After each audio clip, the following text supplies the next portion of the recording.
नमस्कार मंडळी, कशा आहात? स्वागत आहे तुमचं माझ्या एका नवीन ब्लॉगमध्ये. आजचा ब्लॉग म्हणजे काय, घरचंच. तर मग चला बघूया काय होतंय. आजचा ब्लॉग म्हणजे आई आज भाजी करणार आणि भाजी एकदम पूर्ण तयार झाल्या. चला दाखवतो. पूर्ण भाजी तयार झाल्या, माटाची झाल्या आणि मुलाची पण पूर्ण तयार झाल्या. ही हिरवी भाजी तयार झाल्या काढायला आणि मुला भाजी पण एकदम पूर्ण तयार झालाय. आज काढेल आहे आणि उद्या विकायला घेऊन जाय रत्नागिरी. आणि हे लाल माठ बघा कसा तयार झाला. अर्धा छोटा झाला तर इकडे मोठा झाला. इकडे तर सगळा जरा मध्ये मध्ये मोठा झाला. ते झालाय मोठा पण मध्ये मध्ये छोटी आहेत इकडे खाली. असाच हा लाल मोठा तयार होतो, छोटा मोठा छोटा.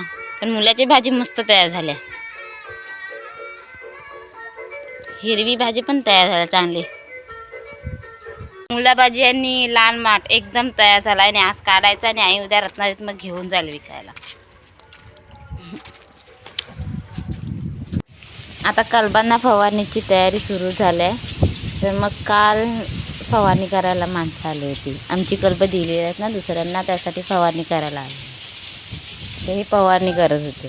फवारणी करतात म्हणजे त्यावरची किडे बिडे मरून जातात कलबावरचे आणि आंबे चांगले लागतात म्हणून फवारणी करतात. आणि फवारणीचा पूर्ण तो ड्रम भरलेला होता ना औषधाचा, तो तिकडे बाहेर रोडवरती ठेवून त्या आतमध्ये पाईप आणला होता एवढा लांबून आणि फवारणी करत होते.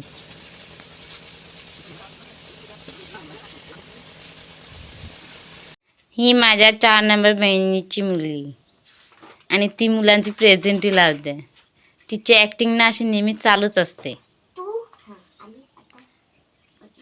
बघा कशात ॲक्टिंग करेल ती.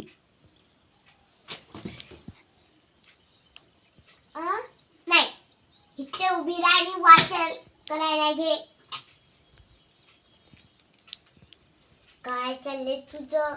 अगला वाचन करायला सांगितलं त्याच्यावर कशाला लक्षात येतेस? कर वाचन गपचूप. बघितलं आताच्या पोरांची नौटंकी. आमच्या कृतीचं असंच चालू असतं.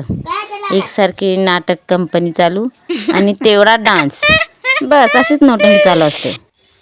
आई मुलाची भाजी करते उद्या रत्नागिरीत घेऊन जाण्यासाठी, विकायला घेऊन जाते. सगळी भाजी झाले का काढायला.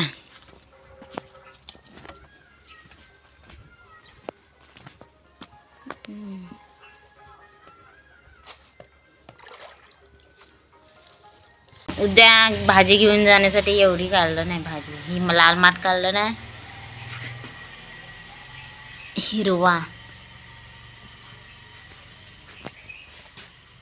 हिरवी पालेभाजी ती आणि मुला भाजी एवढी काढला नाही. आता ती बांधायची आहे. बांधून झाली की मग घेऊन जाय रत्नागिरीत विकायला. मग आजचा व्हिडिओ इथंच संपूया. भेटूया पुढच्या ब्लॉगमध्ये. लाईक कमेंट आणि सबस्क्राईब करा. बाय.